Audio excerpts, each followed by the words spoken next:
En Égypte, c'est l'organisation des frères musulmans qui incarne cette opposition religieuse. Reportage Joël Hazard et Christos Camillieris. Ce village, à 2h30 de route du Caire, c'est Fidim, le fief du cher Omar Abdelrahman. Depuis les États-Unis, il continue de régner sur le Fayoum.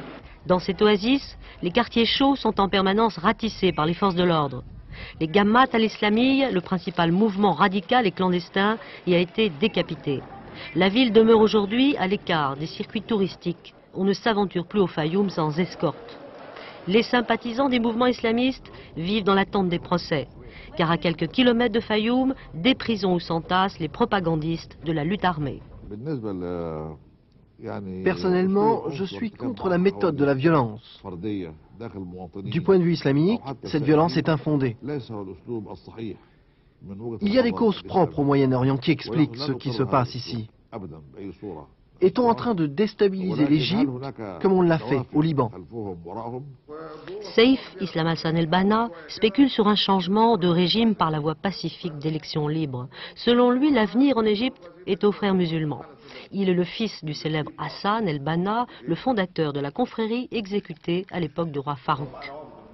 Il ne cache pas ses relations avec les frères musulmans de l'ensemble des pays arabes, fils, Hamas, entre autres. Ici, il visite les déportés palestiniens au sud Liban. Tarek Ramadan est son neveu et le petit-fils du fondateur des frères musulmans. Il est professeur de philosophie à l'université de Genève. Très écouté dans les milieux islamistes, il juge irréversible un changement de régime. On a un mouvement qui, depuis les années 40, est né et qui a vécu des vagues de répression extrêmement fortes sous Nasser, sous Sadat et sous Moubarak. Et ce mouvement-là, étonnamment, retrouve dans la population un impact tel que jamais sans doute, jusqu'à maintenant, l'impact n'a été aussi important. Les syndicats sont aujourd'hui aux mains des frères musulmans, avocats, enseignants, médecins.